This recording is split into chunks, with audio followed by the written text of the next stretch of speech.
Astaga, naga-naga. Itu kan sobat Otan si kambing. Bukannya makan rumput di kandang, kok malah naik becak keliling Jogja? Walah, piye ki sob? Nah. Ternyata bukan cuma kambing aja. Teman lihat kan? Itu, ada si bebek juga ikutan naik becak. Kalian mau kemana, sob? Paman, Otan masih muat nggak nyempil di situ? Becanya jangan sampai mogok di tengah jalan dulu ya. Otan mau ikut. Nggak usah heran sama pemandangan kambing dan bebek ini, teman. Mereka adalah hewan kesayangan Paman Gandung yang udah nempel banget kayak perangko. Cakep. Sampai naik beca aja mereka jabanin biar nggak ditinggal pergi Paman.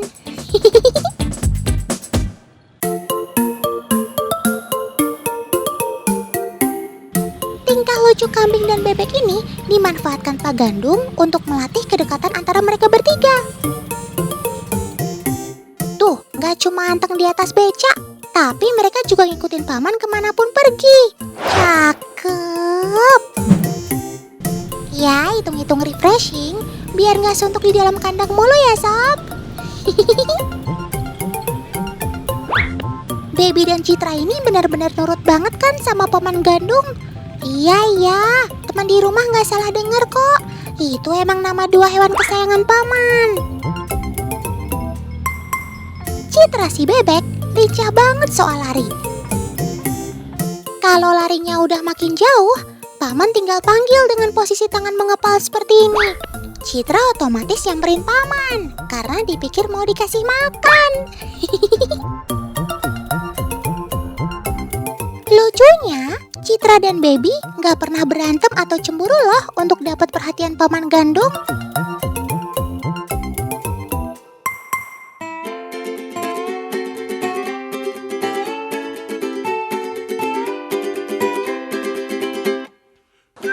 Nah, kalau si putih ini favorit banyak orang loh.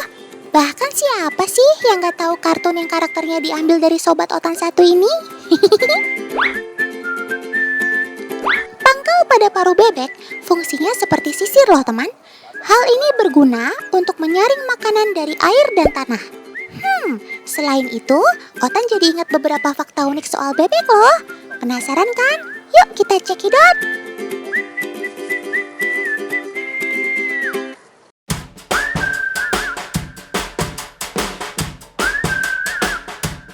Tenang teman, kolamnya bukan buat Otan berenang kok, tapi buat si bebek berendam air panas. Asik. Agar lebih akurat, Kak Wijil udah siapin termometer untuk cek suhu air. Ini dia nih bintang utamanya, yang siap berendam cantik. Wow, dengan suhu air di atas 50 derajat Celcius, Sobat Otan ini tetap anggun tidak bergeming loh. Faktanya nih teman, kaki bebek itu gak bisa merasakan panas atau dingin loh.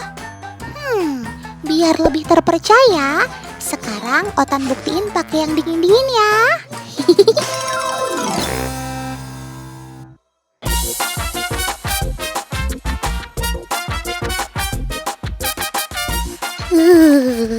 Lihat es batu seakuarium aja, Otan udah menggigil kedinginan nih Kak Wijil.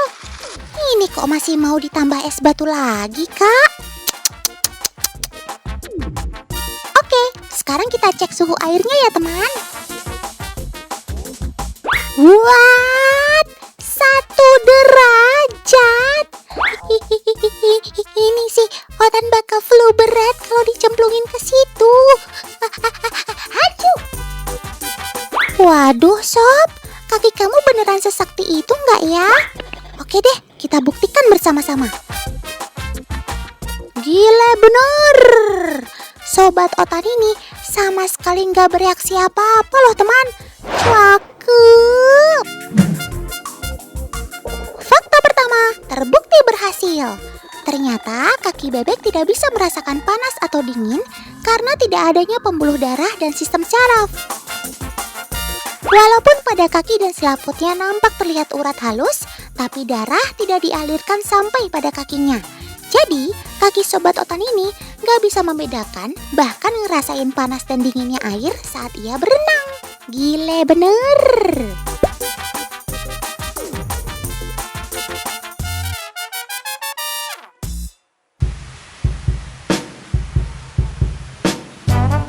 Loh kak, kirain mau sulap sobat Otan. Bebeknya diumpetin di jas hujan ya kak? Yalah, Otan juga mau ikut main hujan dong kak Wijil. Tapi hubungannya sama sobat Otan si bebek apa hayo? Teman di rumah ada yang bisa tebak?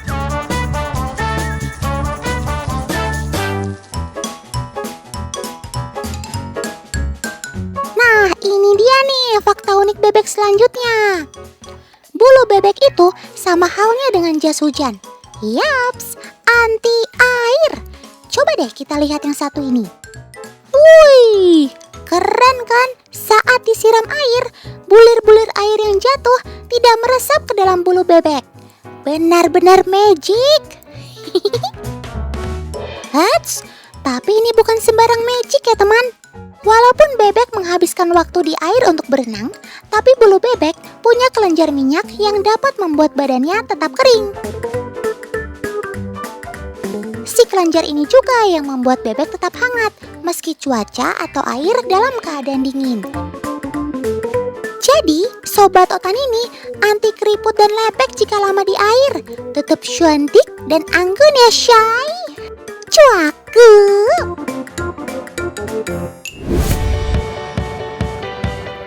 Teman, sekarang waktunya membahas sobat keren yang satu ini. Satu, dua, telu, ya, ayo.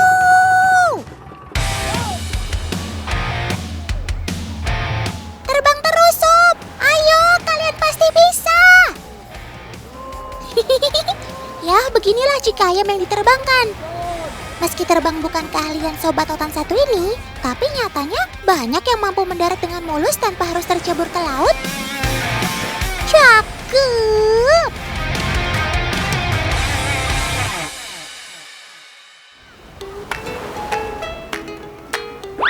Menerbangkan ayam seperti ini sudah jadi tradisi sejak zaman dulu loh teman. Ayam terbang dikenal dengan sebutan ayam sap-sap dalam bahasa Maduranya. Tradisi unik yang sudah turun-temurun ini menjadi ikon pariwisata di Pantai Pasir Putih Situbondo. Sebelumnya, para peserta lomba harus membawa ayam mereka ke tengah laut terlebih dahulu. Dengan jarak sekitar 200 meter, mereka harus melesatkan ayam-ayam tersebut ke atas agar dapat terbang jauh menuju pantai.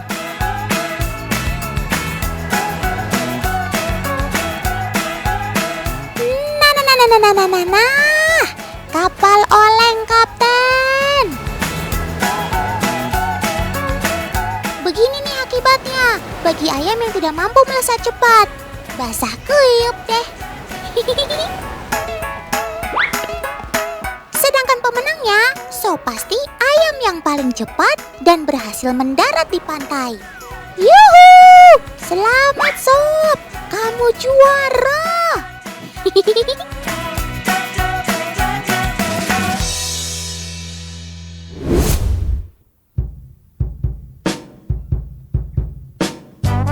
Ayam yang diikutkan dalam kontes ini bukan ayam sembarangan teman. Hanya jenis ayam pilihan saja yang dapat digunakan. Ayam sap-sap adalah persilangan dari jenis ayam kate dengan ayam kampung, menghasilkan bentuk tubuh yang mungil dan ringan, menjadikannya cukup lincah. Nah, ayam yang dilombakan biasanya adalah ayam betina yang berumur sekitar 1 tahun. Ia dipilih karena bentuk tubuhnya cukup proporsional dan tidak terlalu besar. Plus, memiliki sayap serta ekor yang panjang yang berguna sebagai penyeimbang tubuhnya saat terbang.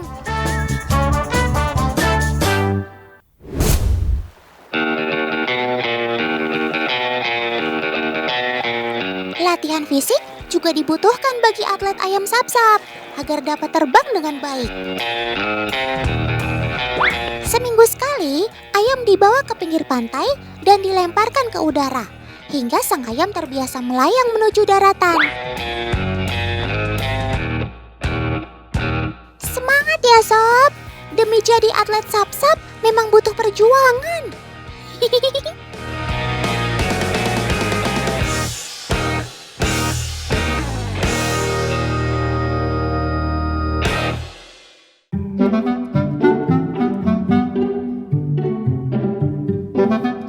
Nah, kali ini Otan juga mau menantang para atlet ayam sap-sap.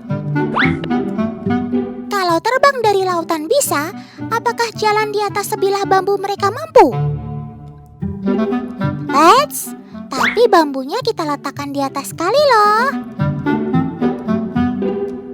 Teman-teman di rumah sudah tahu dong kalau ayam memiliki keseimbangan yang cukup hebat.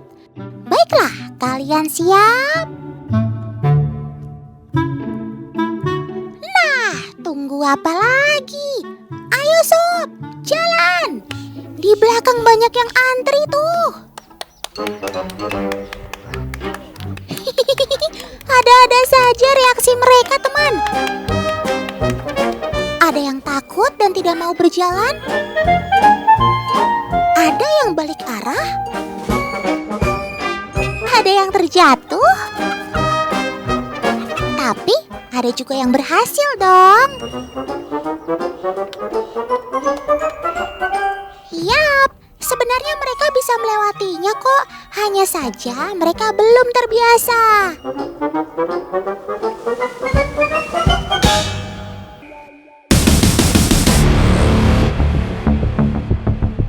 Lantang! Lantang!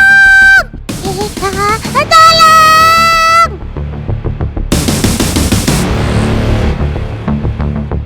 Kamu bukan lagi acting kan, Sob?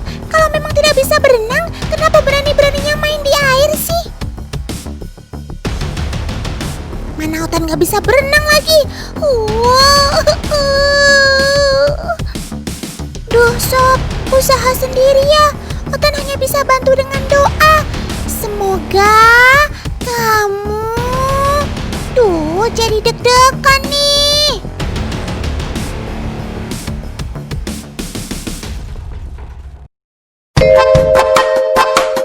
Walah, ternyata kamu bisa berenang.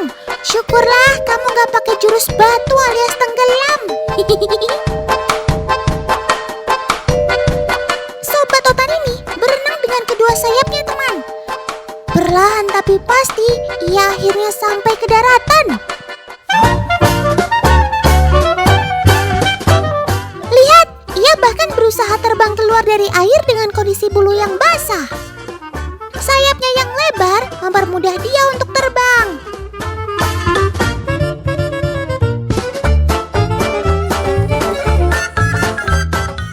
Loh, Kak Jessica sedang apa di sini? Hah?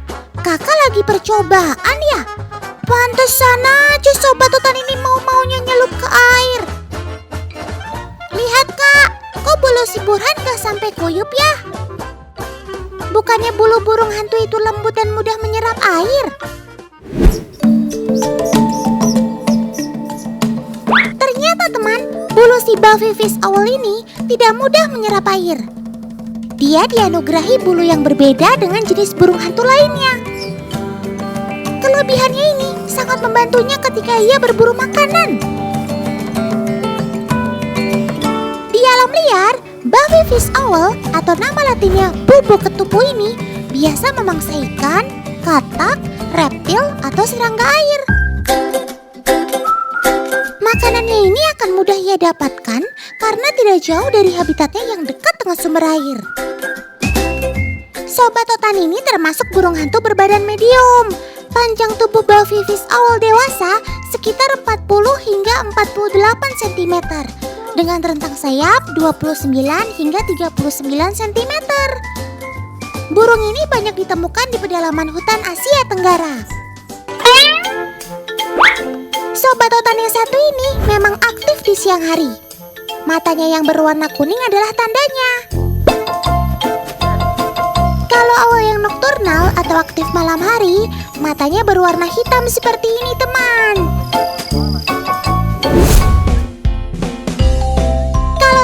burung hantu berusaha terbang saat di air. Nah, bagaimana dengan burung merpati ya? Ayo Kak, kita uji coba si burung merpati ini. Siap, mulai!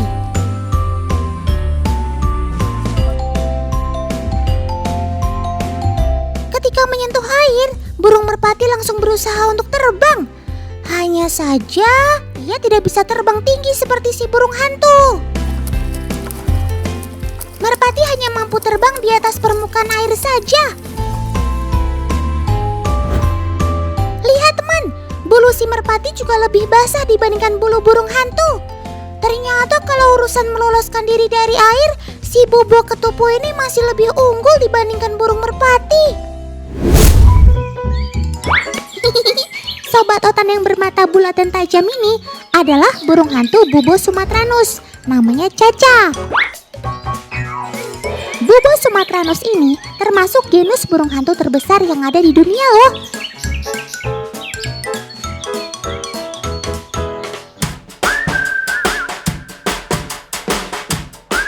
Nah, supaya makin mengenal sifat-sifat si cantik burung hantu ini, Otan bersama agen Otan akan menguji seberapa tajam indera penglihatan burung hantu ini.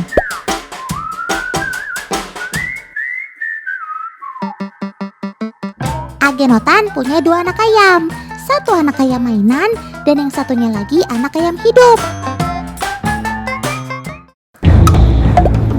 Cukup lama Caca memandangi anak ayam hidup dan mainan secara bergantian. Nampaknya Caca berusaha mengenali mangsanya dengan mengaktifkan seluruh inderanya. Dan ya, cakep! Ia mengincar anak ayam hidup meskipun rekamannya meleset.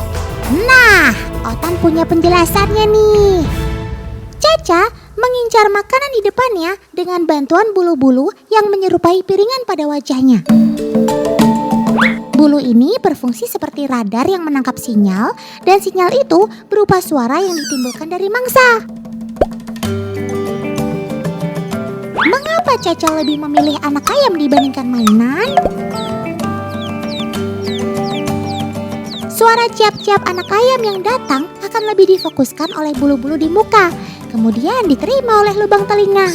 Itu makanya Caca lebih berfokus pada gerakan dan suara anak ayam dibanding mainan yang diam.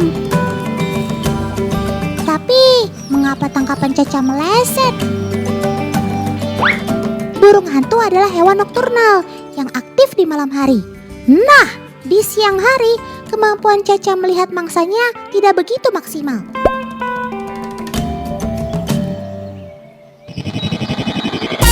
Tapi Otan masih penasaran, benar nggak sih si Caca bisa membedakan anak ayam mainan dan anak ayam hidup betulan? Kita uji coba lagi ya.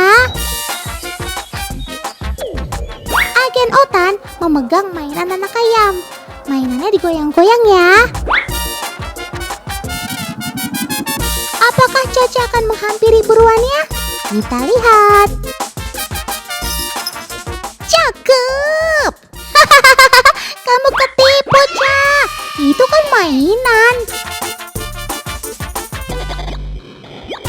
Sekarang agen Otan membawa anak ayam hidup di tangannya.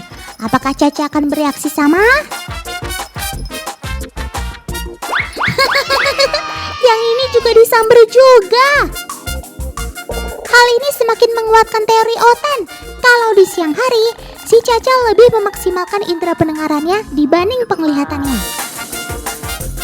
Caca lebih fokus pada sarung tangan yang dipakai agen Otan dengan bunyi loncengnya.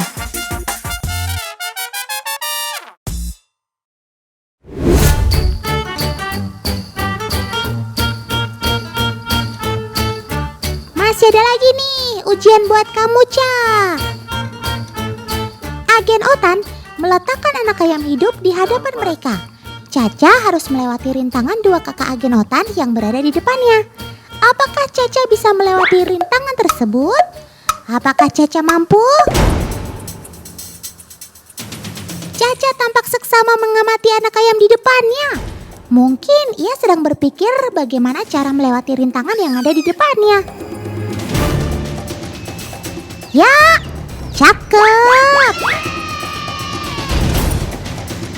Caca Caca memanfaatkan celah yang ada pada dua agen Otan. Tepat sasaran. Hebat, hebat. Meskipun rentangan sayapnya lebar, tapi sayap Caca elastis dan bisa melalui rintangan tanpa menabraknya.